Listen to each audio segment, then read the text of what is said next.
Back here in Kansas Speedway, race number 4 in the ARCA Menards series as we get set to go. Time now for tonight's starting grid of the Tide 150. Lawless Allen on the inside of row 1 won the pole. On the outside will be Thad Moffitt. He was second at Talladega 2 weeks ago. Yeah, there's that 18 car of William Sawalich in row 2 along with Mason Mitchell, former series champion. How about row number 3, Carson? Yeah, Butterbean Queen on the inside. Talked a lot about him. We'll continue to talk about him. And then Isabel Robusto starting to make a name for herself here. Third at Talladega for her row 4. Andy J. LeVar Scott, of course, Scott the points leader. We documented off the top. How about Staropoli and Kimmel in row 5? Yeah, everybody knows that Kimmel name here. That's Frank's nephew, Will Kimmel. And Staropoli is a doctor. We will talk more about that, his day job, if you will. Jason Kitzmiller, he's got Frank Kimmel on his box. And Laney Bice will be fun to watch here tonight. Just graduated high school. How about we dial up Lawless Allen here? Yeah, let's do that. Hey, Lawless Allen, Phil Parsons and the boys in the Fox booth. You got a copy? Yes, sir, I got you. Well, Lawless, they say momentum in sports is a big thing, and you certainly have it. That great win at Talladega a couple of weeks ago, congratulations on that. But tell me about this car you have here tonight. Yeah, my Venturini Autocharger Camry's been really good tonight. Obviously set on the pole, so I'm looking forward to seeing what this thing can do. Let this thing eat around the top for a few laps and see what we can do. All right, buddy, have a great run. Thank you, that's the plan. All right, quickly back down to pit road, and we begin with Amanda Busick. Good evening, Amanda. Good evening, Brent. It is a stunning night here at Kansas Speedway, and it is also the location of a very special track for your 2014 champion, Mason Mitchell. This is where he wrapped up that championship, as this was the last race on that season. He would return in 2015 and win the race here in Kansas. I talked to him about expectations tonight. He said, while the track feels similar, these cars are so different. Mason wants to come back full-time racing, and that journey starts tonight. Alex, who do you have your eyes on?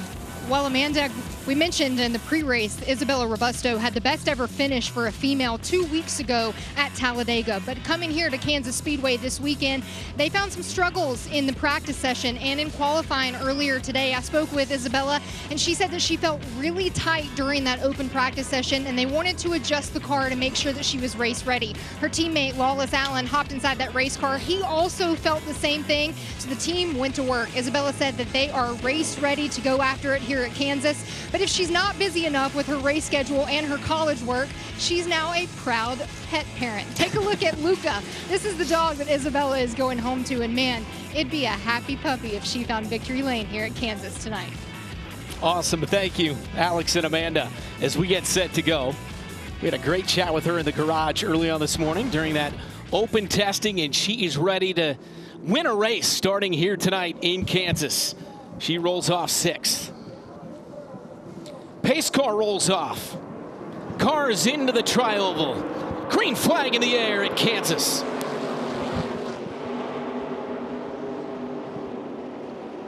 Lawless Allen to the point quickly. Sawalich drops down into second. Yeah, keep an eye on that 18 of Sawalich. Extremely fast throughout the test session this morning as well as their planned practice. Yeah, really bad restart from the top. A really good one for the bottom with Sawalich and Queen able to put themselves solidly into second and third into 3. The car is already migrating to the top of the racetrack. That's Andy Jankowiak, the highest of the bunch, running about 8th spot. So it's Lawless Allen who won at Talladega 2 weeks ago. William Sawalich, who won 9 races last season here in the ARCA Menards series. He led 23 laps last week. Oh, trouble off turn 2. Indeed we do. Thad Moffitt, who finished second at Dega, and he's off the pace as he drops down. We're going to stay green, though. Nice save. That was by really Thad good. Moffitt. Yeah, that was the battle for 4th. LeVar Scott just barely got the inside, packed all that air. As you see now, the battle for the top 3. These are 3 guys we'll see all day long up here. Butterbean making a move on the outside, and he turns a little bit sideways as Sawalich washed up the track. It's Sawalich in second. Butterbean trying to make a move on the outside here. Just like Carson said, there's a lot of grip with these tires right now on the bottom of the racetrack. As he mentioned, that groove will move up as we go. We saw a couple cars run the high side already. You see right now Sawalich is up in the second lane. Andy J there on the outside of LeVar Scott. And Andy J moves into 4th. Ahead of the points leader, Scott, in the 6 car. Here was that save by Moffitt that you talked about, Carson. Yeah, you're going to see LeVar just try to get to the left rear. You see Moffitt already with a little bit of a bobble. It just gets loose. Really, LeVar wasn't as close as I thought as we saw in our window, but very impressive save for Thad, and could have been really detriment to his race, and able to continue, and he'll get back into the game. Great battle for the lead. See, Sawallisch tried to get the lead from the bottom of the racetrack. Lawless Allen will fight back from the outside. Lawless able to shut the door that time, but Sawallisch putting early pressure on from that 2nd position. Yeah, Lawless struggling to be able to hold the bottom as 5 laps into the run. Tires starting to wear out a little bit. You saw him not all the way get to the bottom. The 18 looks really good, being able to wrap the bottom long. And meanwhile, you have the 28 trying to work it up the top. Going to have a run here potentially off of 4. Could be 3 wide if the 28 gets there. This could be an impressive move if it can work out, but still side by side with the 20 and 18 into 1. Lawless able to drop down, door to door, side by side for the lead. It's Sawallisch on the bottom, Lawless on the top, and here comes Butterbean again in the 28. Yeah, no surprise to see these 18 and 28 cars running up front here. 1-2 both races last year, as we talked about. Yeah, the 20 was able to build a run off turn 2. A little bit of a defensive move from Sawallisch, but able to run that bottom again. That's not going to be forever to be able to run the bottom. The 18 looks really good right now. Working lap number 6. And now lap 7 here of 100. Oh, no. And Staropoli has got issues with his car as he pulls down. Had a good car in practice, too. Qualified up in the top 10 in that 17 car. Patrick Staropoli, the doctor, 35-year-old from Plantation, Florida, racing this week for Cook Racing Technologies in that Toyota. See a little bit of fire, probably some oil on the headers. Yeah. He was running in the 7th spot when that engine let go. So his car is smoking on pit road. Staropoli is off. As we continue under green, and it's Butterbean underneath the 20 of Lawless Allen. Sawallisch out in front. Yeah, Sawallisch able to start making a little bit of a gap in between them and Butterbean. You talk about the rivalry a little bit with the 18 and 28. A little bit of intensity's gone up for Butterbean, I'm sure, as Lawless Allen makes a really good aggressive move to cross over and make this battle continue into 1. Saw Butterbean get a little bit sideways off of 4 there. Yeah, Butterbean's going to want it. That's a really difficult spot. Lawless is in. Sideways again. Both sideways. Yeah, Butterbean, I'm sure, is the last person that wants to see that 18 car run off into the distance and be smaller in that windshield. He's going to do everything he can. But I like that he's been the first one that we've really seen dust off the top and really get forward. This is going to allow him to really know what he's got up there as the 18 continue runs to the bottom. The 18, we don't know what he's got when he moves up yet. And his crew chief will look at the lap times and he'll say, okay, you're faster up top or you're faster back on the bottom. They will monitor that and tell him where to run. 1.1 second lead for the 18 Sawallisch, of course, driving for Joe Gibbs Racing. Coming off a 13th place finish at Texas in the Xfinity Series. It's his first year full time in the Xfinity. Been a little bit up and down. Got a couple of top 10s at Atlanta and Coda, but perhaps the struggle has been there for him so far in making that jump from this series into the Xfinity, and you know all about making jumps. Yeah, I mean, for William to come back down and run some ARCA, I think is really healthy for him. Obviously, having some struggles in the Xfinity Series right now, but he continues to run truck and ARCA and just try to help build that confidence back up, as I'm sure he had a lot of confidence going through the year. And if it doesn't work out and the expectations were a lot higher than obviously that's working out right now, him coming back and just realizing he could still win and run up front, I think is important for him. We talked to him in the garage area this morning, and he dominated so many of these ARCA races that he really didn't get to race anybody. Now he's obviously got a little bit of a lead. Butterbean may be able to catch him, but it's so different when you go into the upper series, whether it be the truck series or the Xfinity Series. Yeah, absolutely. It's just developing that craft, right, of being up here and having restarts and being up front. But what happens when you have those struggles? I think that's really what William needs to continue to grow, as we see a great battle here for third. LeVar Scott, he was hoping that thing would be fast. It looks pretty good right now. He went in front of Lawless Allen. Now it's back Allen into third place. He led to start this race, started from the pole, won at Talladega. He's in third and continuing to try to hold off the 6 of LeVar Scott, the points leader. It remains William Sawalich at the front by 1.3 seconds. Lap number 13, good save early on from Thad Moffitt. It's the Tide 150 from Kansas Speedway.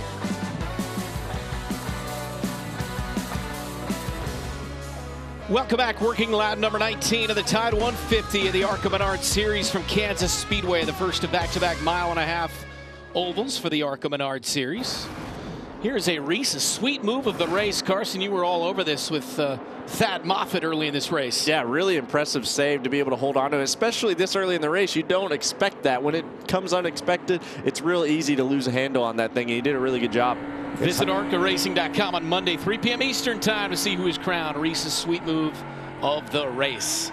It's hard to save those cars when they get that far out of shape, but nice job by Thad. Yeah, and vice versa, right? When you get down and get that left front on the apron like we saw and hit that thing bottom out, it's really easy to overcorrect. So there's a lot of things that he did right in that moment. Besides, obviously, get loose and get that far, but really good job holding on to it. He's running 10th in that yellow 46 car. Sawalich continues to lead, and he has expanded that lead during the commercial break. All right, early in this race, we had Staropoli with mechanical issues on that 17 car, Phil.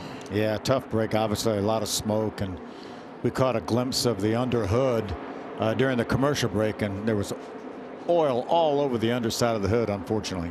Alex is standing by on pit road with Patrick Staropoli. We're down here on pit road, and the team is assessing the damage with the hood up right now. I have the driver, Patrick Staropoli. Patrick, what did you feel inside of the race car when it started having the issues? Just started off with a little bit of smoke coming into the cockpit and just got worse every lap that we ran. The car honestly fired off pretty good. I got to thank Bruce Cook Racing Technologies, had a fast side Fovry Toyota tonight. Looking forward to talking to you after one of these races, and we're building towards that. We've had fast cars all year. I thought we had a chance to have a really good run tonight. Was just starting to work in that top groove, and unfortunately had an oil line that didn't want to cooperate with us and make the whole race, but it's been really nice to be back out here this year. I'm having the time of my life, getting to race at tracks I only dreamed of coming to, and tonight got cut short, but we'll get this thing fixed up, come back out, and be stronger next time. Patrick, we're glad you're okay. The team is continuing to assess what exactly went wrong with Patrick outside of the car here tonight. Easy, got to root for. Obviously, we alluded to it. He's a retina surgeon. He finished 8th at Phoenix, 11th at Talladega. He ran at Martinsville in the Xfinity Series, got 16th. He was top 20 in the trucks. He's got more truck races coming up as well. He is a talent at 35 years of age. Yeah, he's not a doctor that just wants to race. He was a racer before he was ever a doctor. His family, he's the 3rd generation racer in his family. So Staropoli is off as they continue to work on that 17 car. Meantime, Sawalich still out front comfortably in the 18 over Queen and Allen. And for more, it's right back down to pit road and Amanda. Yeah, Brent very comfortably with almost a second and a half over Brennan Queen. I talked to William Sawalich earlier today, and he said it'll be between me, the 28, and the 20 tonight, and that is exactly how they are running. But Phil, you were talking about Williams' Xfinity Series. He said that it's just a breath of fresh air, that he has a weekend off and can really kind of refocus and be part of just one series this weekend as he races here in the lead. But this is his first mile and a half. Said he used some sim time to get up to speed. He did turn 18 last October, which is why we see him in this race now. But guys, when he gets through the weekend, you talk about less pressure. He's headed to St. Lucia on Sunday. Not bad. Not a bad time to be him. He's going to take advantage of those 2 weeks off for the Xfinity Series. He's led 20 of 24 laps to this point. 75 to go here at Kansas with the 18 out front. Again, he won 9 times in the series. Gallagher into the fence a few laps back here. Yeah, Spencer Gallagher trying to ride on the high side, crossed over the cushion a little bit. He's a former winner here. The last time he was here, he won this race in 2014. You see how dirty before he even gets to the wall, just all the marbles and junk and anything other than grip on the racetrack. Just going to make that super tough, and luckily it wasn't worse for him. Look there from our onboard camera, brought to you by Suchi Fast Track in Kitzmiller's car, the 97. So Gallagher continues to run there just outside the top 10. 28 car made up a half a second on the 18 over the last 6 laps. We'll see if he can make that interesting. Inside of a second now is Queen behind Sawalich. Yeah, once that lead got to about a second and a quarter, then they were matching lap times. And as you mentioned, the last few laps, the 28 has been a little bit quicker than the 18. Yeah, Sawalich has kind of struggled through lap traffic a little bit more. I don't know if it's because he's on the bottom, and most lap cars are on the bottom, so it's more difficult for him to go to his line, where Butterbean was able to just, they were not in his lane. He's been running the top and but able to make really good lap time in these two right now, the class of the field here. But Butterbean's able to turn the wick up a little bit more, and it may be because William was better on the short run running the bottom, and now he kind of moves up. It's kind of playing to Brennan Butterbean's, Queen's strengths here right now. He's 6/10 off now behind Sawalich. He continues to cut away at that lead with Lawless Allen in third, and LeVar Scott, our points leader, in fourth. And Mason Mitchell right now we're just outside the top 5 in the 6th position. Laney Bice there up into 7th in the 2 car. I was really impressed with her. Obviously first time at an intermediate track during that 4-hour test session. She went out, she was running the bottom of the racetrack, and then she went out there, ran the top. She started out like a 33.50, then went a 30, then a 10, ended up getting to like 32.40. She actually ran faster on the top than she had run the session before on the bottom of the racetrack. So I think it's so important for these drivers to be able to run the top of the racetrack like you guys do every Sunday. Yeah, these mile and a halves can be super, super deceiving, especially for a new racer like that. You know, if you're lifting early, you know, it's not getting the downforce it needs. It's pulling the car out of the racetrack. It's not loading up as much. And a lot of times when you're free early in your career and everything and on the entry, you're like, oh, I'm nervous, you know, I got to do that. It's really difficult to tell them, oh, just drive in deeper. You're not driving deep enough. It'll stick. You'll have more grip. No worries. Just go ahead and do that. Go do it at 180 compared to your short track where you're going 80. You know, 100 mile an hour more. Just go drive it deeper. It'll have more grip. You'll load up the side force. When they tell you that and you're talking about air and everything, you're shell shocked. You're shell shocked, but you're basically talking gibberish. You gave them a Lego instruction sheet without giving them the instructions. It's a totally different language. So it's it's tough to do, and Lacey just doing a really good job here to be able to, you know, just ultimately run all the laps, and like you said, able to take advantage of this 4-hour practice. Yeah, Amanda has more on that 2 car.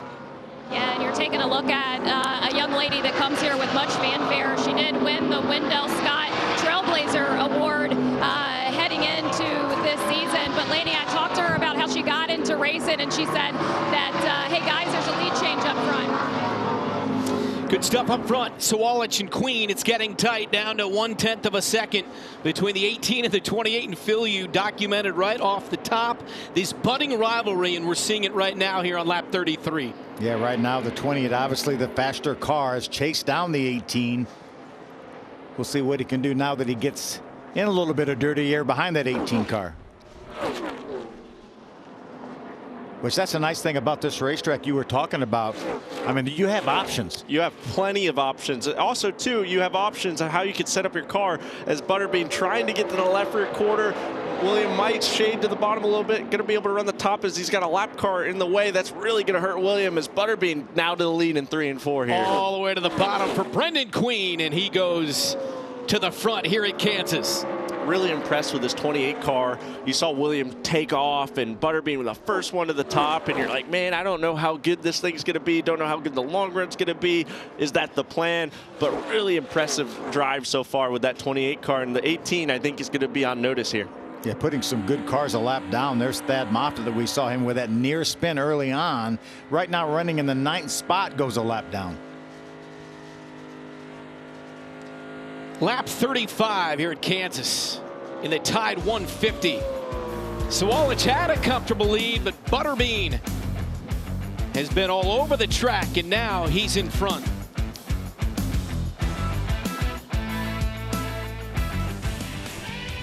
ARCA Racing on FS1 is brought to you by General Tire, hashtag GT Delivers, and by Reese's.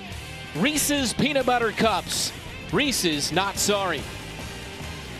This is the longest green flag stretch to start in the last 7 races here at Kansas. Keep in mind, Brendan Queen passed Sawalich for the lead with 10 to go in his Daytona win to start the season. Sawalich finished second. All right, let's hear more from Brendan Queen. We caught up with him earlier to assess his season so far.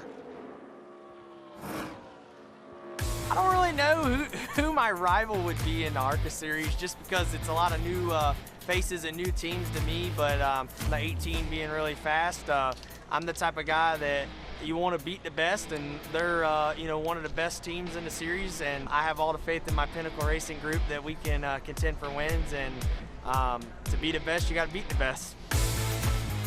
Oh, man, he's got it all. And the personality is hard to beat. First career start here at Kansas tonight, the defending Cars Tour champ in the late model division. And we know this, when he wins, he goes to Waffle House. And at this point, it's just the expectation. And his fans actually will reach out to him on social media and find out to make sure which Waffle House he's going to be at so they can come and have breakfast or a late dinner with him. He's had fans that went to the wrong one, and it really upset them. So. Good battle right here for the 5th spot. Andy Jankoriak in the 73, Mason Mitchell in the 25. Andy had a chance to win the 2nd race here last year. Started up front, a late restart on the front row, and he and Corey Day got together and took him out of contention for the win. Yeah, Kansas always has a little bit of drama, especially late in the race. If it happens with how many lanes are available, you can just go anywhere. You can take any run you got, and there's always some hole or somewhere to put that.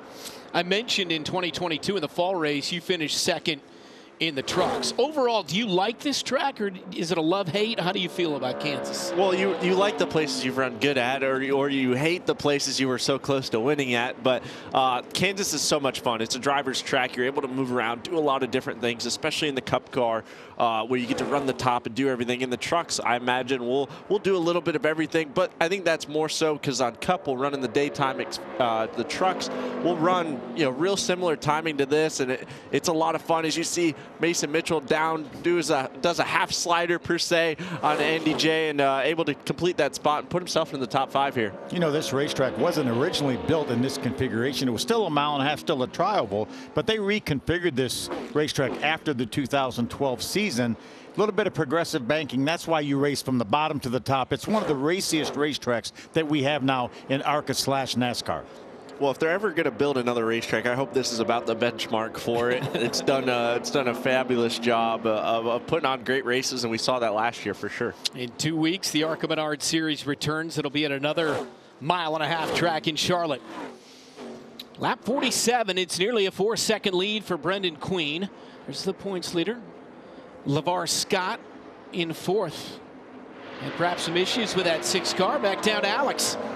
Yeah, guys, LeVar Scott came across the radio a little bit desperate. He's saying he feels like he's losing fuel pressure. They're having to count down the laps because he just really wants to come down to pit road. The caution is out. Caution out, so we've got our break here at lap number 48. I'd say it's probably a little bit early for the scheduled caution. I don't see anything on the racetrack. Could be some debris out there. That's ARCA officials have spotters all around the racetrack watching that kind of stuff. Now, they will call this more than likely the scheduled caution because we are so close to it. But that saved Andy Jankoriak because he was about to go a lap down to Butterbean Queen. And now Laney Bice will get the free pass. So we'll have 7 cars on the lead lap after this caution flag. The pressure is going to be on these guys right here on top of the box. That 18 car, it's going to be, what do you need? What'd you see? What did the 28 have and everything? But this is going to be really difficult for the 28 car because they were so good. They were super what are you going to change? Why do you want to change something? They were super strong late in the race. It's we don't want to touch her. We don't want to go too much. But you got to feel like you do something because if you do get beat, you just feel like you had your hands tied behind your back. Scheduled race break at the midpoint here at Kansas Speedway with Brendan Queen out front.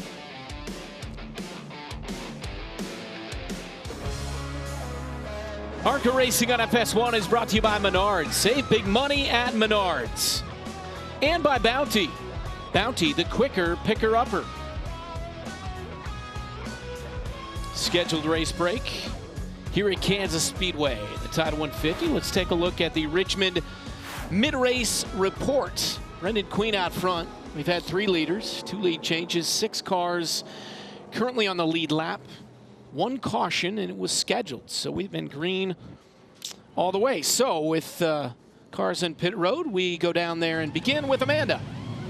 Hey, Brent, yeah, I just oversaw the 28 pit stop. There is more fuel going into that car. And talking about Brendan Queen, you talked about his first race win at Daytona earlier this year. He told me that he hasn't had a waffle since February. And he says, guys, I'm getting hungry. But his team talked to him about that pass on William Sawalich, and he said, man, I wish I could critique it, but that was absolutely perfect. William Sawalich is going to pull off of pit road here shortly as well. I do see the jack underneath the left-hand side of the car for new tires for William Sawalich. He did tell his team that the car felt really loose, which was able to let Brendan Queen go around him. He was runner-up to Brendan in Daytona. He wants that back as he leaves pit road.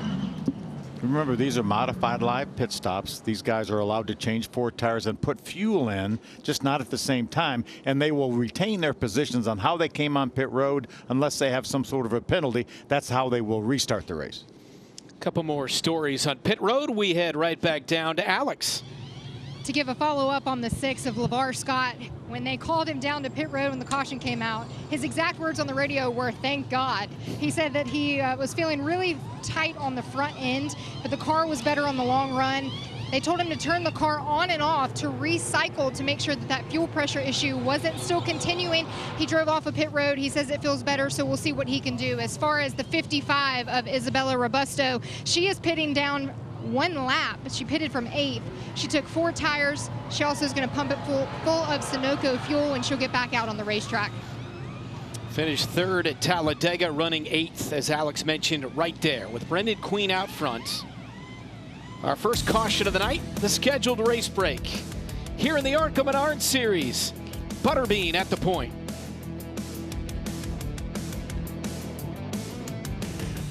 Sunday on FS1, the NASCAR Cup Series heads to the heartland of America as the biggest stars in racing look to bring home a victory in Kansas.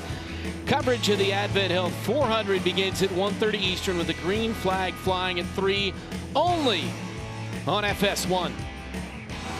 See how qualifying goes. Carson, you were on the pole at Texas last week. How about that pole? Yeah, it felt good. Hopefully we can do that again. Didn't quite get the finish, but getting the pole was pretty good.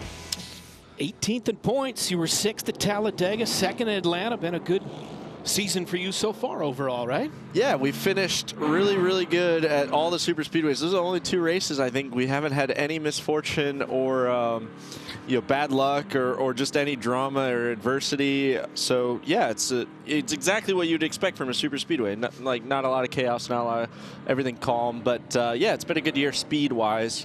Just got to get the finishes a little better. Thad Moffitt and our general tire on board, the 46 car. He's had his hands full at one point today. Track. Yeah. Still up in the top 10. Yeah. Has an opportunity here, maybe. Going to be a battle for the race for the free Isabel. pass. Yeah. Spencer Gallagher also one of those cars, 1 lap down. And Ryan Vargas, we haven't mentioned Ryan Vargas in the 67 car, second team car to Michael Maples, really doing a nice job right now, running just outside the top 10. Green flag back in the air here at Kansas with Queen, Allen, and Sawalich in 46 to go, and Brendan Queen dives out front again. Man, almost a deja vu, exact replica of the first restart with the top 3 cars on the bottom all clear. Just difficult to fire off. First race of the weekend, difficult to get a launch from the top lane right now. 4 wide for a moment, getting in turn 3. Now it's 3 wide. Robusto in the middle, Andy J on the outside of that 3 wide in the pack. Laney Bice on the bottom of the racetrack pulls up beside for a moment Isabella. There's Ryan Vargas. That's that 67 car we were talking about, side by side now with Thad Moffitt in the 46. Yeah, Thad Moffitt had his hands full again in 3 and 4. That was the battle for the Lucky Dog spot. Is now William Sawalich under battle with Lawless Allen under pressure with the 20. So it's Sawalich topside and second, Lawless Allen on the bottom. And there's Bice and Robusto, a couple of young, talented female drivers in this series. Yeah, that 46 really wants to get ahead of the 55. If some reason or some way or another he gets a yellow, he wants to be ahead of that 55. When the yellow comes out, he's going to dive down into 1 and 2 and try to get that spot. That is the battle for the free pass. If we get a caution, The top running car not on the lead lap will get that free pass, and that's what they're battling for right now. Moffitt and Robusto, the 46 and the 55. It's a battle for the 4th spot. LeVar Scott, the 6 car, has 4th. That's Mason Mitchell in the 25. Side drafting a little bit here, pulls up beside the 6 of LeVar Scott. Yeah, LeVar seems married to that top side. You heard from him at the start of the race how aggressive he wanted to be with that top and be able to go forward and able to do a pretty good job here. That first run, able to, you know, try to get around and run the top, but Mason Mitchell put really good defense on him right now. I tell you guys, once Sawalich grabbed that 2nd spot from Lawless Allen, he's been fast. Last 2 laps, faster than Butterbean, only a 1/4 of a second behind right now. Yeah, one thing I saw out of that 18 car was he ran the top a lot more this fire-off run and able to make that pass on Lawless, but able to kind of move around a lot more. As you see, the 28 go to the bottom, 18 go to the top. This is about exact opposites as we saw earlier, but William able to make some adjustments on that car, but also himself with driving and try to burn in that top and maybe take care of the tires a little bit better, but also to start to get more comfortable up on the top. As you mentioned, Stephen Dawson, the crew chief of that 28, may be a little hesitant. That car was so good in the first half, may have been a little hesitant to make any changes. Matt Ross knew they had to do something with that 18 car, and it looks like, at least short run wise, they're doing better. Yeah, if you're on top of the box of the 28 right now, I would remind Butterbean, just calm down, relax. I know that 18's getting really close in your mirror, but he was super, super good on the short run. He drove away from us. We're still ahead of him. We're still net positive from the first run, and we got 3-4 second lead by the end of this run. So he just needs to maintain this and know that his car was better on the long run and hopefully not panic too much and stay disciplined. But that's really tough with that William Sawalich right now looking really good on the short run. Sawalich is right there at the back bumper of the 28 car. Battle for the lead. Brendan Queen in the red and black 28, and William Sawalich in the blue and white 18 car for Joe Gibbs. You know, we talked about the 2 races here last year, and the 2 races as Sawalich moves right down to the bottom next to the white line, trying to pull up beside him. Those weren't the only 2 races that these cars finished 1-2. Some of the short track races we had, they also finished 1-2. 39 to go here at Kansas. It's Queen out front, followed by Sawalich and then Lawless Allen in the 20. Yeah, it looks like the 18's a little bit better in 1 and 2, but the 28's super, super strong in 3 and 4. But the 28, I think, a little bit better on the bottom than we saw in that first run. So maybe that adjustment made him a little bit better here on the short run to try to keep that track position and keep control of the lead. How's the track changing here as we get closer and closer to sundown? Yeah, it's just going to get faster. It's going to get a little bit more grip. It's going to get quicker, but it's also too your visibility is a lot easier in 3 and 4, and I think that's definitely making it a little bit easier on these drivers being able to move around and know exactly where they are, because the seams on the racetrack create a lot of grip and it create a lot of opportunity to de-wedge the car or tighten it up and try to get the right rear on that seam. Really similar to what we see with drivers when they talk about wall arrow and everything and trying to keep the car underneath. Same thing could be said for the seams on the racetrack, and 3 and 4's got a lot of them, and being able to see that a little easier is definitely going to be important, especially here in the ARCA series.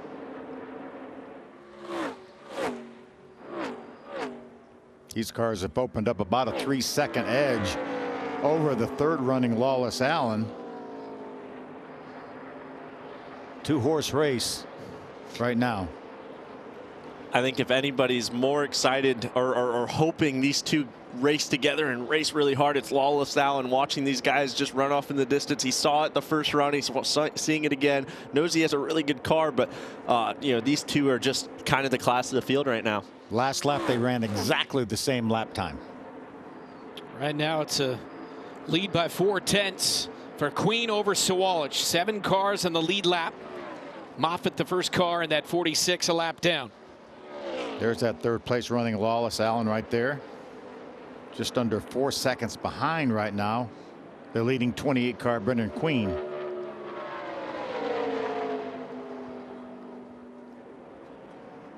Queen won at Daytona. He was 2nd at Phoenix. Had a great car at Talladega, but a disappointing 25th place finish 2 weeks ago. Yeah, the alternator quit working, and he got into an incident, got a lap down, just got the free pass, and he was passing the pace car to get his free pass. It died. The battery died. So unfortunate finish for him there. But Sawalich is coming.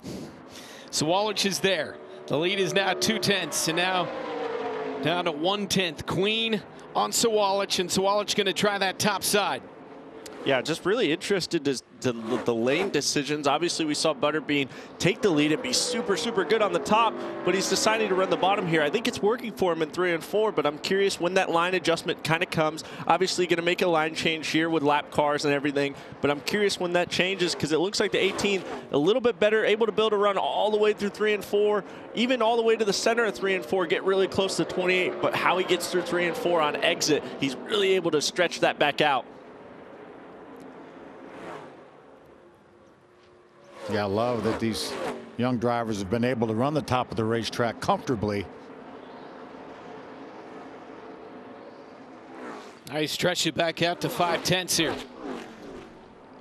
Sawalich will use what he learned today when they come back here in the fall for the Xfinity race. Yeah, absolutely. I mean, there's so many positives for William to be in this race. Number one, all the guys that he's racing for in Xfinity aren't here right now. They're not driving a race car or anything, right? That's seat time and advantage of just keeping in the seat during the off weekend. But also, too, like you said, he is going to have a learning curve, obviously struggling a little bit more than he would want in the Xfinity side. So if he was to make the playoffs, this is a super, super important race that any more laps is going to help his learning curve when he gets back here in an Xfinity car. And Amanda has more on the 18. As we see if William Sawalich can pull in Brennan Queen again. He was talking to his team, and they're telling him, hey, as you get closer to Butterbean, let him make what choice, if he's going to go on the high side or low side. We saw some of that back and forth a couple laps ago. But William, when you think of his experience and what he's trying to do with Brennan, they have raced each other in Daytona. It could be the perfect setup, guys, toward the end. Do you want to be the hunted or the hunter here? Good question. Sawalich finished second, a late pass for the lead by Queen to win at Daytona.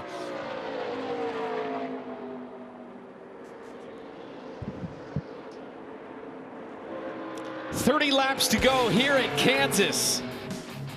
Shaping up to be a good battle at the top between Queen and Sawalich.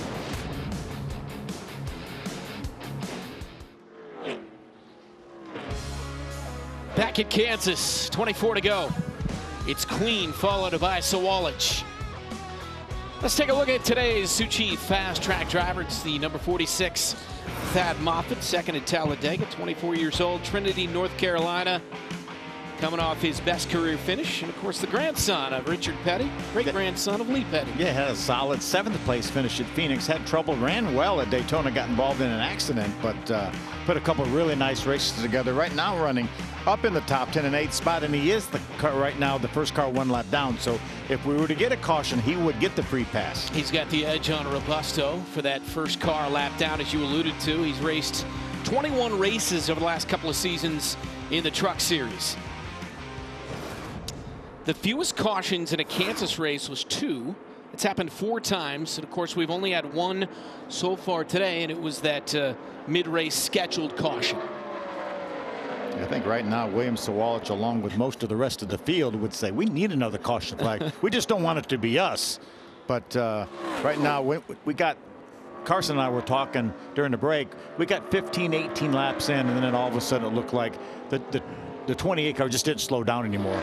Looked like the 18 lost a little bit of pace, and Brennan Queen did not. Now he's opened up almost a 2-second edge just in the last 10 laps or so. I'd say they didn't mess it up, Phil, on pit road. Yeah. They didn't hurt the magic. They didn't over-adjust. They didn't panic. They probably didn't change anything, if we're being honest, but maybe they did. Yeah, this is not their first rodeo No, either. it's still working. Yeah. 4 tires and fuel, not much else. Queen with the lead at 2 seconds on the 18 of Sawalich.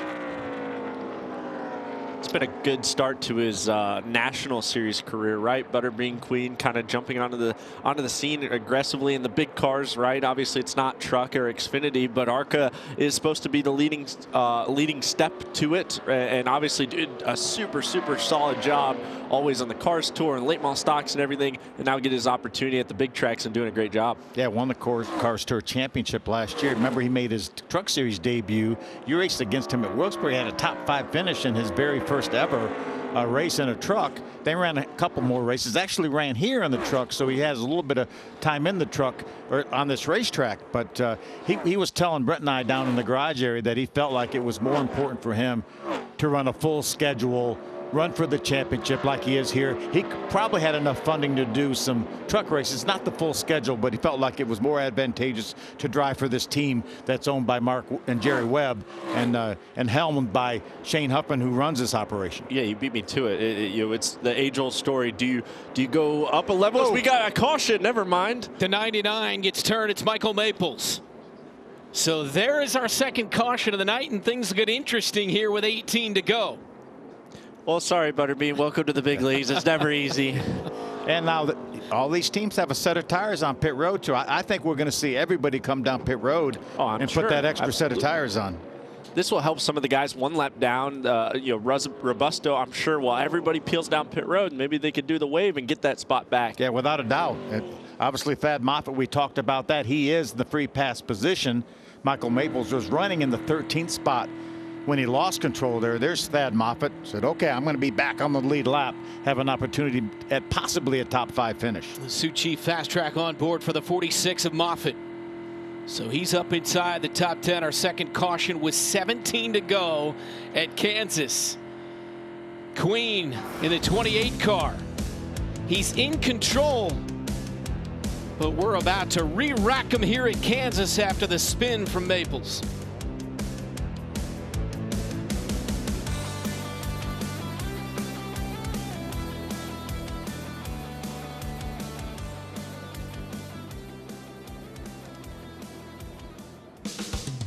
Notable winners here in the ARCA Menards Series at Kansas. Chase Briscoe. How about Sheldon Creed? Christian Eckes back in October 5 years ago. Ty Gibbs was so good in this series. Nick Sanchez twice. Corey Heim twice. Jesse Love 2 years ago to the day. Venturini has 5 wins at Kansas. Alex Bowman, Christian Eckes, we just showed you Corey Heim a couple of times, and Jesse Love as well. Right now, Venturini's top car is the 20 of Lawless Allen in 3rd, and Mason Mitchell is in 4th in the 25 car. Yeah, we were talking during the break. This is going to be right in that 18 cars wheelhouse. We saw the 28 really move away around 15, 16, 17 laps after the competition caution. But we're going to have a shootout that's going to be less than that. We have 14 laps to go right now. We will restart with 13 laps to go, so it's going to be fun to watch.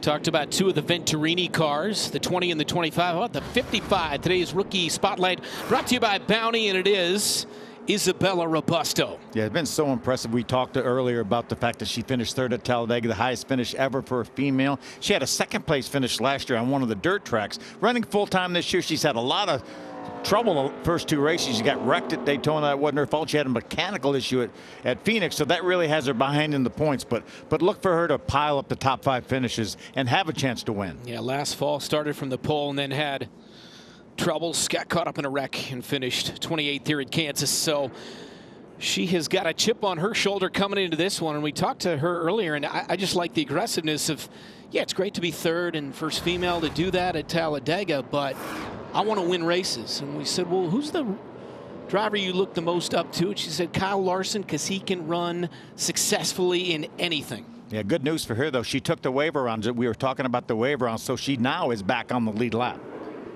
Guy I'm keeping my eye on it right here. Lawless Allen got a really good restart. Almost peeked to the inside under the yellow, or under the white, rather, of Brendan Butterbean Queen.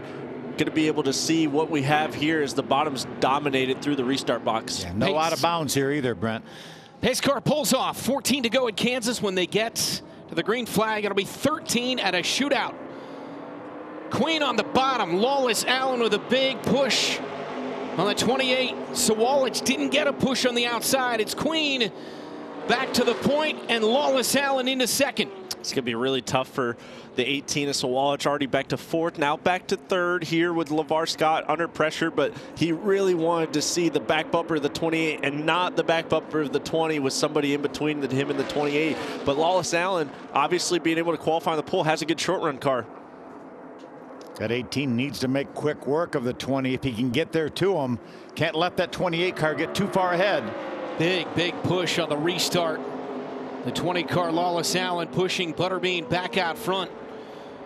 You see the 20 able to go to the top, going to make it difficult on the 18. Basically mirror driving right now, just being able to predict where the 18's going to go while the 18's trying to predict where the 20's going to go.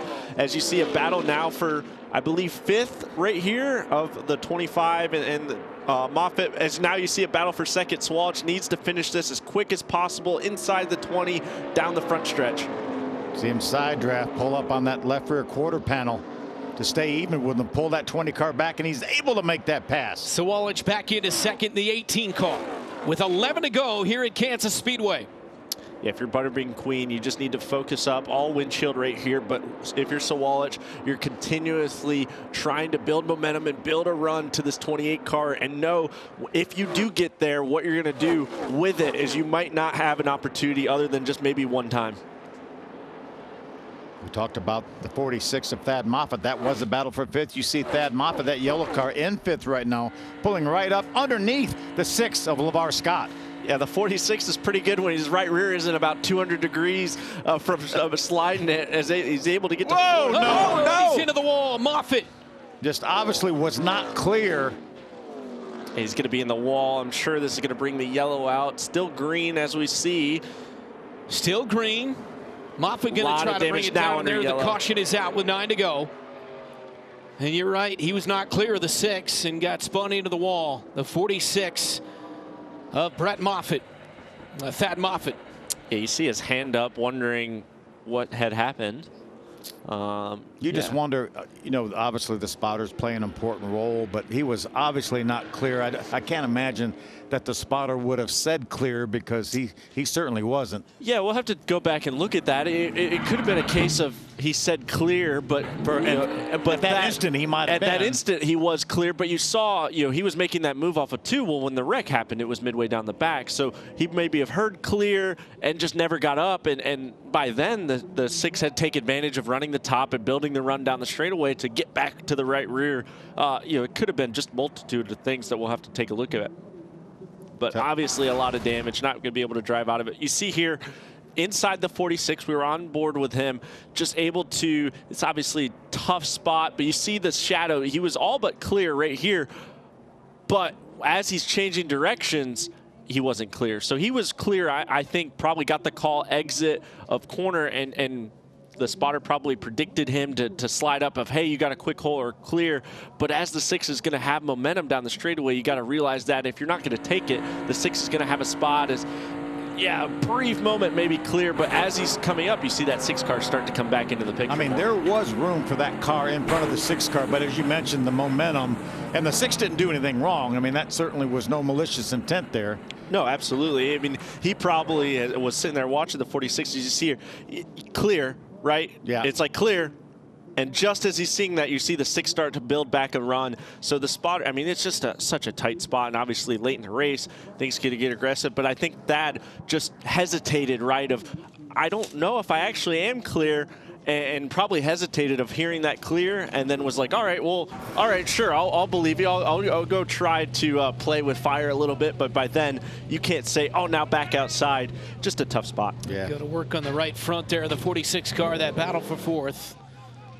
With LeVar Scott, and Alex has more.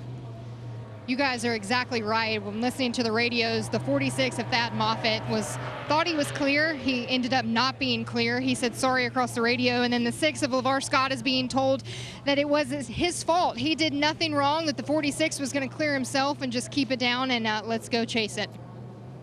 I agree with all that, everything Alex said. I mean, you know, Thad obviously thought he was clear. I'm sure the spotter said clear, and technically by an inch he was, but the momentum from the high side is what got the 46 in trouble.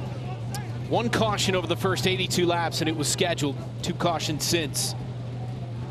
So third of the night here with 8 to go. Lots of confusion on pit road, or a lot of yelling of trying to fix this, at least to be running, but it looked like the way as much camber as that right front had, it looked like there was probably some terminal damage. Might be able to ride around, but I think that would be about the extent of it, unless it could have broken a brake rotor too, which often happens when you hit the wall with a right front tire like that. Yeah, one thing to note though, with Isabel getting that wave around, she actually didn't take tires, so she was going to have 14 or 10 maybe laps of fresher tires here, as you saw her come down pit road for a brief moment to maybe take advantage of making the difference, right? She wasn't super fast compared to the guys in front of her, right? Maybe needs a little bit of an advantage, and this is definitely going to be that advantage to hopefully take that car and make it a little bit quicker compared to the field. So again, they came with 3 sets of tires, including the set that you begin the race with. How about Lainey Bison 6? Let's go back down to Amanda. Hey, Brent, yeah, I'm sure she's going to be thrilled with that. Started 12th here tonight, running in the top 10 in that 6th position. And we remember when Brendan Queen was chasing down William Sawalich earlier, and I had to pop out of this report, but I want to get it in. Phil, you mentioned that she just graduated high school last week. Well, she comes into this weekend racing in her first ARCA National event, and there is where her family is. Her sister Macy there right in the center, graduating from the University of Georgia in Athens today. Her dad Greg on the left there and Amy on the right. So racing without her parents here this weekend, but I guarantee you that they are watching from Georgia and just super proud of young Lainey. But I asked her what got her into racing, and she said, no one in my family raced. I had a 4-wheeler, went to go-karts, picked up my first win in Barnesville, Georgia at 10 years old, and I was hooked. She said she's so competitive, wants win, and has a future in racing as she looks to take online courses to start this venture for herself, guys. Yeah, I think she's done an outstanding job. Again, first intermediate, and did really well in that 4-hour test session had this morning. Qualified good, I think just outside the top 10, and here she is running with a chance possibly at a top 5, but certainly a top 7 or 8 finish. On that weekend that was so good at Rockingham, she finished 8th in that ARCA East Series race.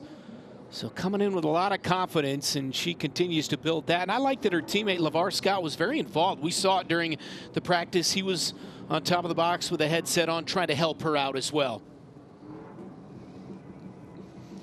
When their final stop before the Indy 500, the IndyCar Series, it's the IMS road course for the Satio Grand Prix. The fastest racing on earth continues live tomorrow at 4:30 Eastern on Fox. Fox Sports going to be living in Indianapolis all month long. Such a fun time of year. I know I'm going to tune into practice all next week. Do you get time to watch the Indy cars at all? Yeah, I do. I do get a chance with the month of May. Obviously, with TWG Global and their stake in Spire Motorsports, I've definitely kept an eye on more. But also, too, with Kyle Larson doing the double makes me a little jealous. But he's a lot further in his career to be able to do that. But, yeah, it's a lot of fun, a lot of things going on my side to give a reason to watch. And then also with Fox taking advantage of it, it's a little easier for me to turn it on. Yeah, probably not a huge surprise that Alex Palou is on the pole for that race on the road course. He's won, what, 3 of the 4 races? Pretty impressive. Pretty good. Yeah. Pretty good. He's been sensational. Getting ready for a shootout here at Kansas. Brendan Queen on the bottom. Much better restart, Brent. Much better. From Sawalich, but the 20's been the Butterbean Queen's biggest friend on restarts, but you see that nose super high. Going to be difficult. It's going to lose the nose a little bit, but right back to where we were the restart before with the 18, having the 20 in the row in front of him, but a lot less laps to do it. Big push from Wallace Allen again on back-to-back restarts to push Queen out in front here. Sawalich back down to the inside, able to make quick work of the 20. That's really important for him. He's going to get tight, though. A crossover maneuver from Wallace Allen. Wallace Allen on the crossover. He's got the bottom. But at the left rear quarter panel is the 18 as Sawalich paddles back on the top. I love you could see emotions with side draft. You could tell the frustration that when the 20 got next to him, the 18 instantly turned left and got to the quarter panel of the 20, and that all allows the 28 to put 5, 6, maybe 8+ car lengths in between the 18 as he finally gets clear of the 20. Just 4 to go, coming down to 3 to go. Sawalich sees his nemesis right up there in front of him, about a half a dozen car lengths. 3 to go here at Kansas. It's Queen 0.5 of a second, now 0.6 on the 18 of Sawalich. Most pressure on the 18 here, obviously with the 28 later in the race, late going as you see LeVar Scott with Andy J, but pressure is all on the 18. Going to be a really difficult pass to make because the speeds are so high, the speeds are going so fast around the bottom that it's going to be tough for the 18 to take more distance and build a run on the top with the 28. A lot less time on the throttle right now. That last lap by Queen was only 1/10 of a second off his fastest lap of the entire race. Yeah, super fast lap times. No more shadows on the racetrack because it's all under the lights right now. Just means the track is as fast as it's ever been so far today. Sunset here at Kansas Speedway with a lap and a half to go. It's Queen out in front of William Sawalich. Brendan Queen gunning for his second win of the season in race number 4 of the 2025 ARCA Menards Series season. White flag in the air, 1 to go here at Kansas. It's Queen by 7/10 on Sawalich. Saw that great battle for a moment between the 55 of Isabella Robusto and Laney Bice. They're swapping that 7th position right now, but Brendan Queen. Oh, no! Turning sideways as the what two-car. Great save, but no, big Isabel's save. around. Robusto. Into the inside wall. That's tough break right there. We'll coming around. Caution Off turn is out. 4, they throw the caution. I think that Isabella made pretty significant contact with that inside wall on the backstretch. And in the ARCA Menards Series, we will re-rack them here. This race is not over. I showed my greenness. I was like, oh, that's over. That's it. No, the Cup Series, that's how it works. But here, until they cross that line, they take the checkered flag. What a heartbreak for Isabella Robusto, able to try to take advantage of those tires, you know, get by Laney right there. It just, they got together, really tight racing. That side draft just comes off of both of them and a lot of air moving around. Both thought they did a really, really good job holding on to it, and just unfortunately just too much to hold on to for the 55 of Isabella as she gets out. But obviously good to see her get out after that hit. Yeah, without a doubt. That was a hard hit. And I think the ARC officials felt like they had to throw that caution flag. That just allows the safety crews that much more time to be able to get to her. Absolutely. I mean, we're not, you know, you've seen it at Talladega, obviously this year with that and doing that. It's, you know, it's just super important for drivers to, you know, get the help they need as soon as they can. You're going to see the 55 really tight, try to get to that right rear quarter. You see Laney already loose and just trying to hold on to it, especially when that 55 starts get rolling on the 2. That's real difficult, and Isabel trying to get off the 2 and get around just got out of shape and is too far around the corner. And obviously air, I'm sure, packed that left rear, and you're just a lot of air moving around in a really tight spot, and you see both of them trying to hold on to it, but obviously Isabel later in the corner carrying momentum just gets that thing well out of shape.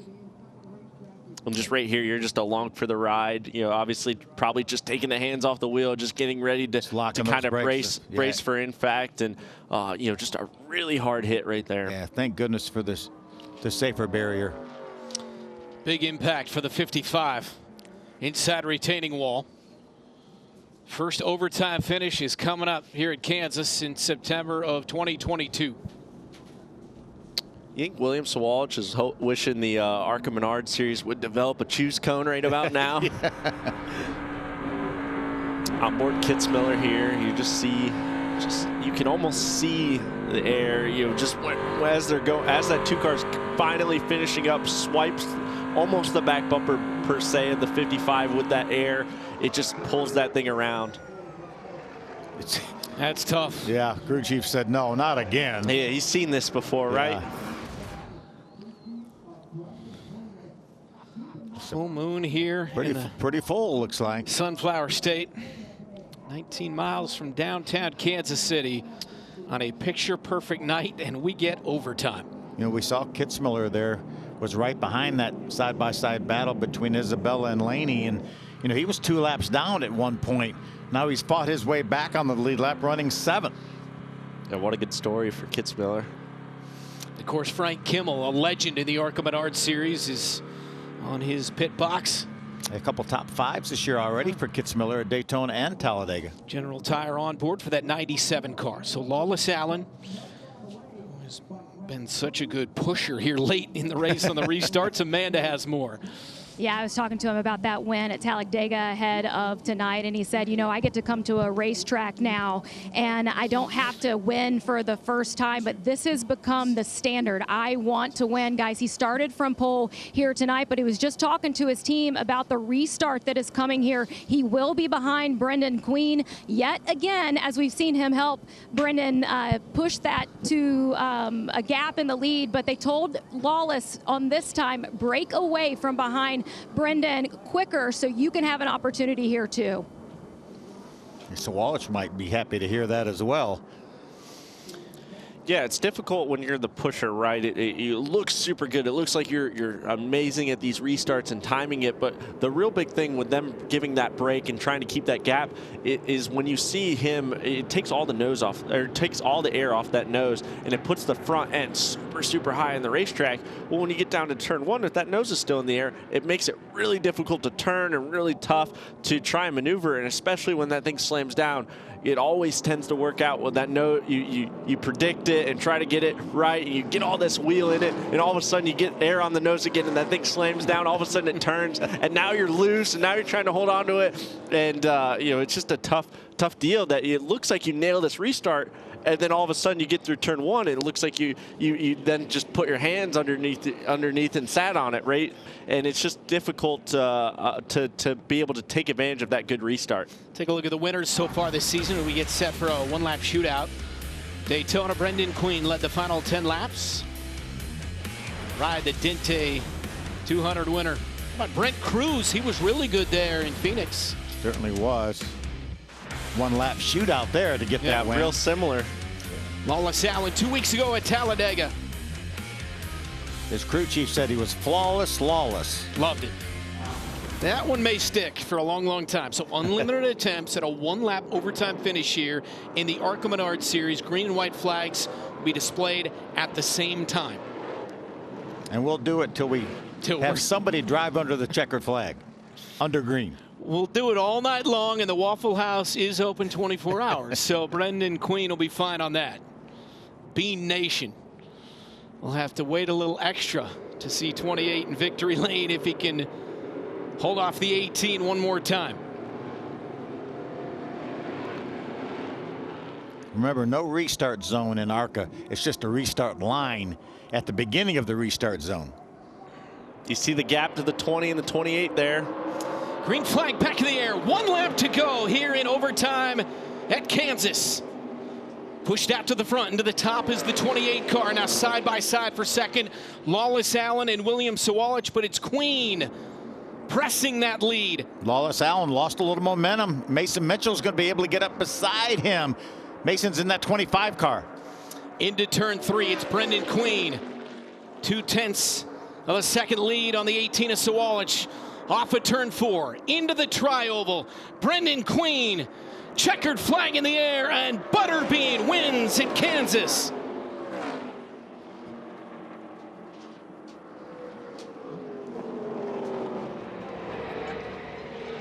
Second win of the year for Brendan Queen.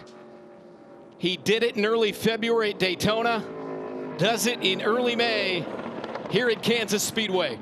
You know, Stephen Dawson, his crew chief, Shane Huffman, that entire Mark Webb-owned team held their breath for that final lap for sure.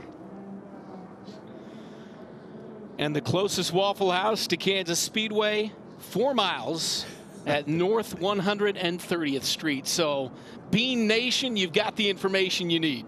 You think he'd buy our dinner if we went, Brent? He might be buying a lot of people dinner at that Waffle House. There's a lot of fans in Bean Nation that are going to be excited tonight.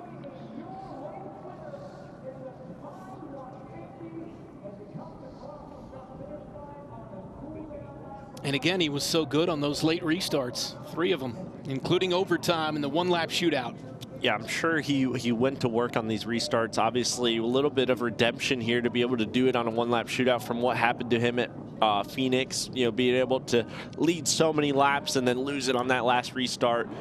Really good effort for that whole 28 team to be able to have multiple restarts late in the race and you know, capitalize and never lose control of the lead, especially with how good the 20 was through the restart box of being able to make sure he covers the bottom really well. 3 races in a row at Kansas.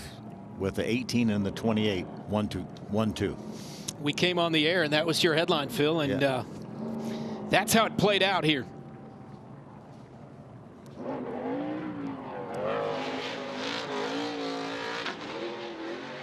Now it's 2-1.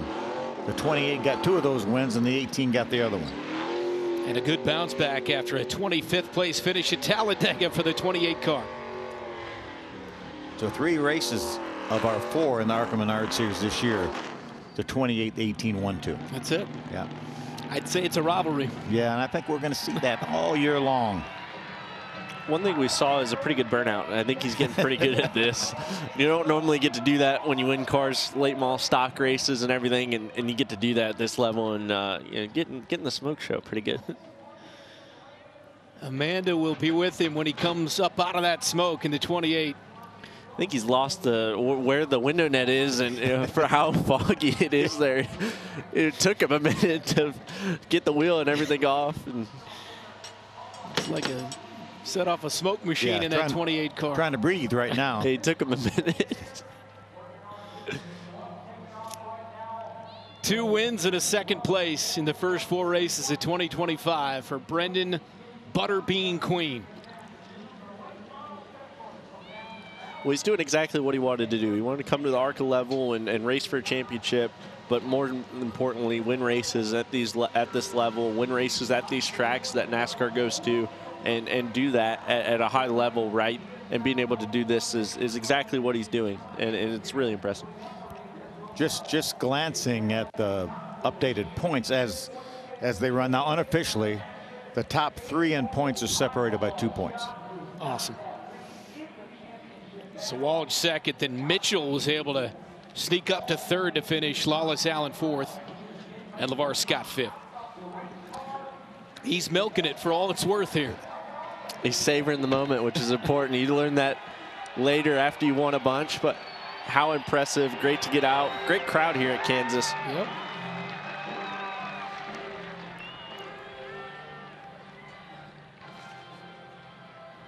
Yeah, Kansas Speedway and the ARCA Series have a long history. ARCA raced here when they first opened this place back in 2001. Look at that mullet, baby, on the back of that thing. He's got a mullet on his helmet. Brendan Queen wins the Tide 150 here at Kansas. I think he's shy.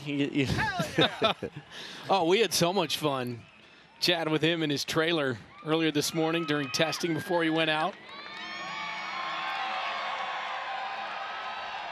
He's going to climb the fence here at Kansas.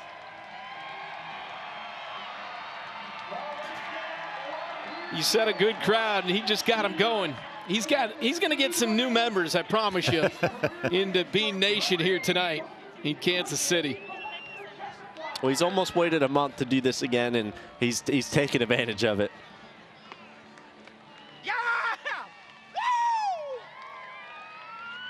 Brendan Queen comes away with a checkered flag.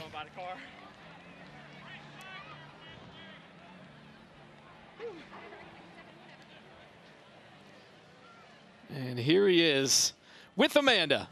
As he's shaking his head, he just said, I can't even believe it. Well, Brendan, believe this. You are now the owner of 2 wins and just 4 races to kick off this season. I talked to you ahead of this race, and you said, I haven't had a waffle since Daytona. I am hungry.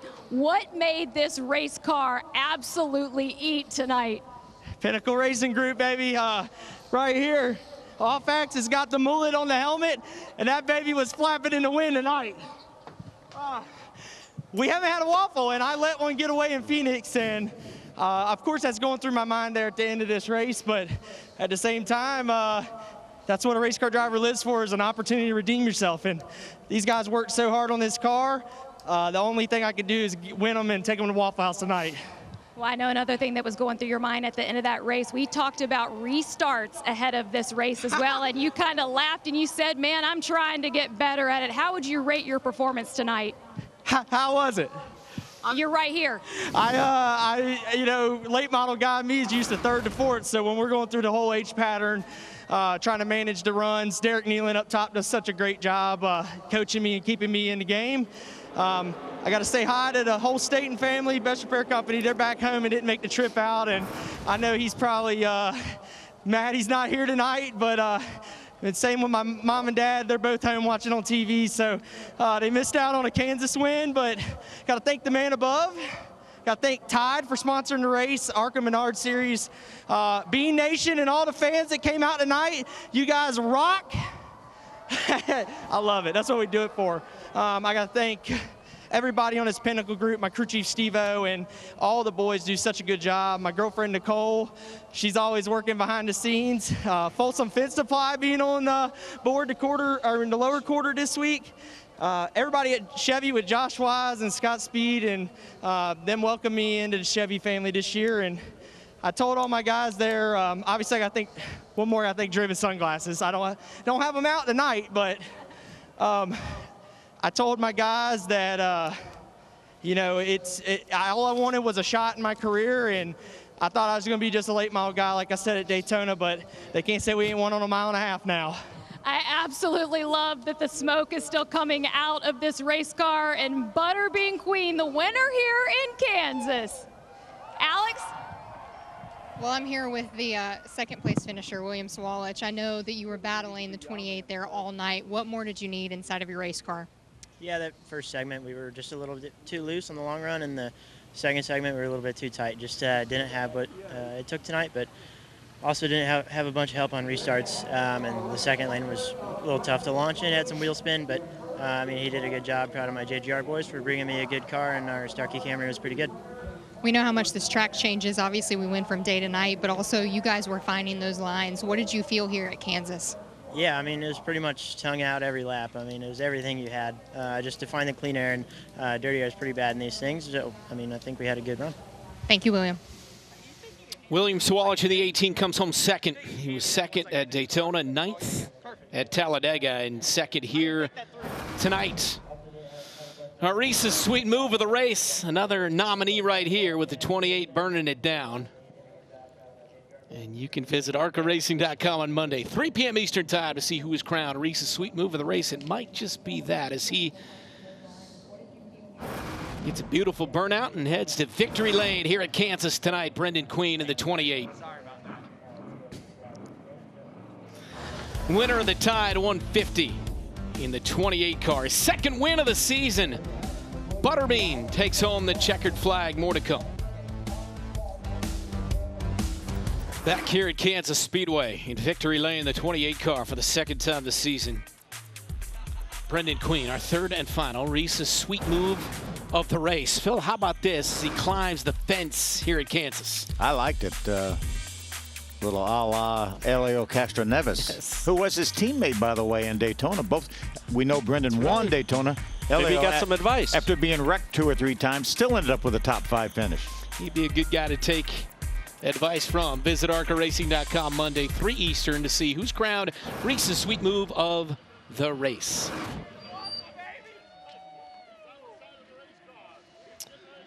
Lawless Allen slips to 4th with his finish, and he is standing by trackside. Well, Lawless, it's a shame that there's no assist giving out in racing, but on those 3 restarts, you had a heck of a push on Brendan Queen. Through that last one, you told me that you wished you weren't getting side drafted, but what else could you have done to maybe create an opportunity for yourself? I really don't feel like I did, or I could have done very much.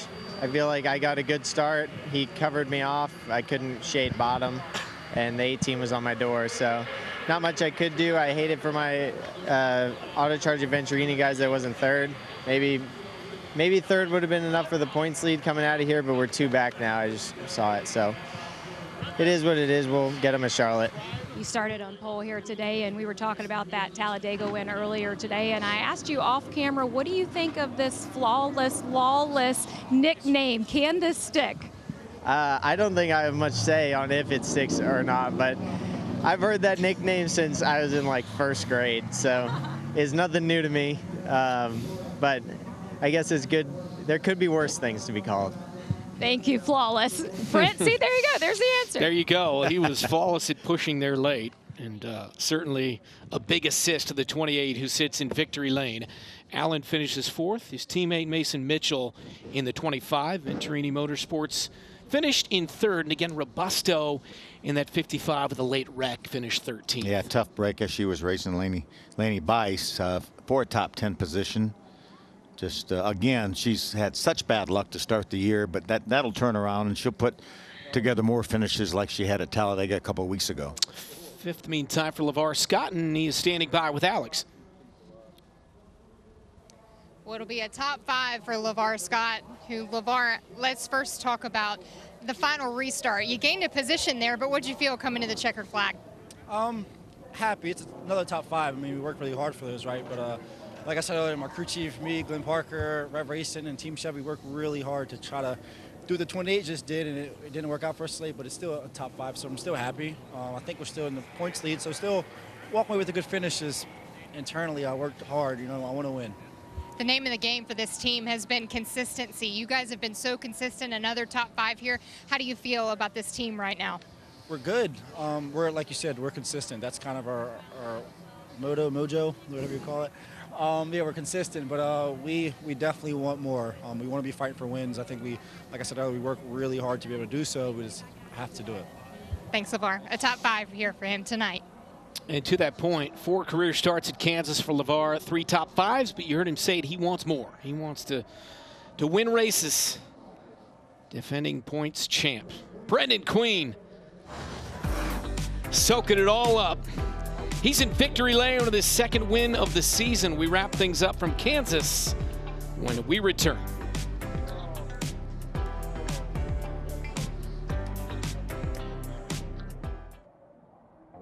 Hi everyone, Kyle Petty here, and welcome to General Tire delivers ARCA's greatest moments.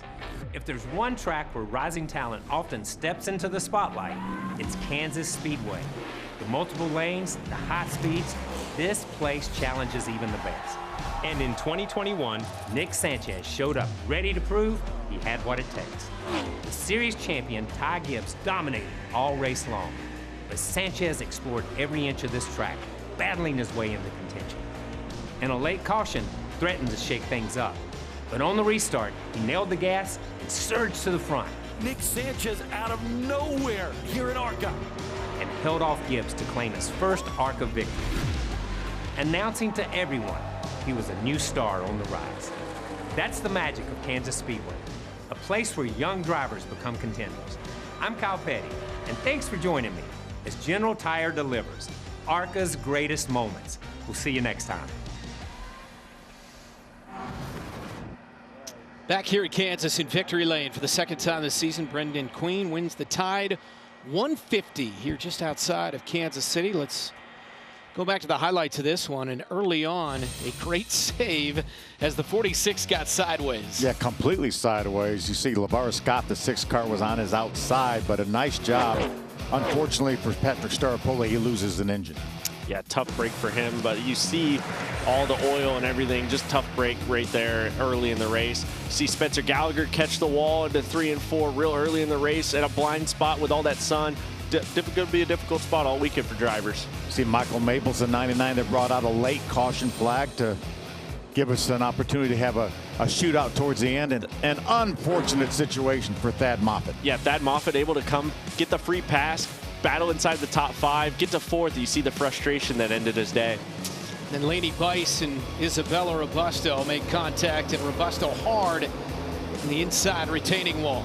Yeah, just slight contact on the racetrack, but that's the result for, unfortunately for Isabella. Luckily able to get out okay and be all right, but it was the story of restarts with Brendan Butterbean Queen getting the help from that 20 car, of getting out, pushed out to the lead, and always having a buffer with him and William Sawalich coming to the end. And the 20 tried not to help him as much that time, and it still inevitably helped him. Sawalich has to settle for second again as the 28 gets it done. And then he climbs the fence here at Kansas. Butterbean Queen gave the crowd a great show after the race and a lot of excitement. How about Laney Bice, another top 10? Remember, Phil, at Rockingham in the ARCA East Series, she was 8th in that one as well. Yeah, really nice recovery for Spencer Gallagher. We showed him getting into the outside wall, recovered for a 9th place finish. And Ryan Vargas did a really nice job with a top 10 finish. Doesn't get to race a lot anymore. Former regular in the Xfinity Series. Nice top 10 for him. See Isabel Robusto there, able to get advantage on tires. Unfortunately, though, with that wreck, going to be in the 13th spot. And Thad Moffitt, same thing. He settles for 16th after finishing second at Talladega. So one final time here. Welcome back up to the booth with Carson and Phil. And biggest takeaway from what we saw here tonight, things got really interesting. It was kind of, you know, throughout the race, we didn't see a caution most of the way. In fact, our first caution was at the scheduled break at the midpoint, and then the second half, things got really interesting. Yeah, it doesn't matter how many cars are in the field. It doesn't matter how many cars are on the lead lap. It always tends to have restarts late here, especially have chaos even more. When you get one restart, it's a good chance you're going to get another here with how wide the racetrack gets, how chaotic restarts get, how important pushing is. And we're going to see that again, intensity wrapping up with the trucks and the Cup. And, you know, I'll have a good side of it in the seats, and hopefully I have somebody as good as Lawless Allen pushing me if I'm up front. That'll be the key. Yeah, we saw that the 28 car really was good in the longer run. But obviously, at the end of the race, he had to have a bunch of short runs and had to do a nice job to keep that 18 up Sawalch behind him, and he was able to do that. Again, both those cars we talked about at the top of the show, the 28-18 show, third race in a row, they finished 1-2. Third race this year, they finished 1-2 with different drivers. So it's going to be a great season, and those two cars are going to battle all the way to the end. The best part about Kansas, we saw it in different lanes too. The 28 took the lead on the top, and then he took it on the bottom. It's really impressive. Mason Mitchell finished third in this race, and he's standing by with Amanda.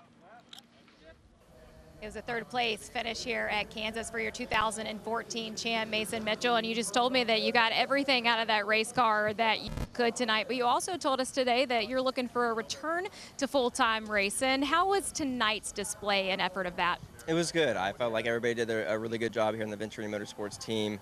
Proud of Jamie, Tyler, Billy, all the guys at the shop that did a good job. Just want to thank Proceed USA, Bebops for supporting me. We had some ups and downs, but a lot of positives to take from this. And I'm looking forward to Iowa because we know we can build on little things I can clean up from not being full-time and not racing these guys every week. But as happy as you can be with a third place finish, I felt like we got the best out of the cards that we were dealt with tonight. So we'll have our heads out high and move forward to Iowa and try to win that one. Good to see you tonight, Mason. Appreciate it. Third for Mason Mitchell. Next three races, another mile and a half coming up in 2 weeks at Charlotte, May 23rd. Phil. Yeah, what a great venue for this series. Then on to the 2-mile high-speed oval at Michigan. Michigan, June 6th. That'll be fun. The 2-mile track there, and then Berlin. Love Berlin. Short track, 7 Eastern on FS1 on June the 14th. Yeah, showing some of my favorite racetracks. Showed Michigan and then Berlin, 2 home tracks for me. Berlin's always a fun one, very difficult racetrack. 2025 in the ARCA Menards Series. 4 down and 16 to go. Just getting started this season, and that man already has 2 victories in the ARCA Menards Series. Tomorrow at Kansas, truck qualifying on FS2 at 2, then Cup qualifying on Amazon at 4:30. The truck race at FS1 at 7:30. Coverage begins Sunday on FS1 at 1:30 for the Advent Health 400. Next on FS1, Steel Timber Sports U.S. Women's Championship. So long from Kansas.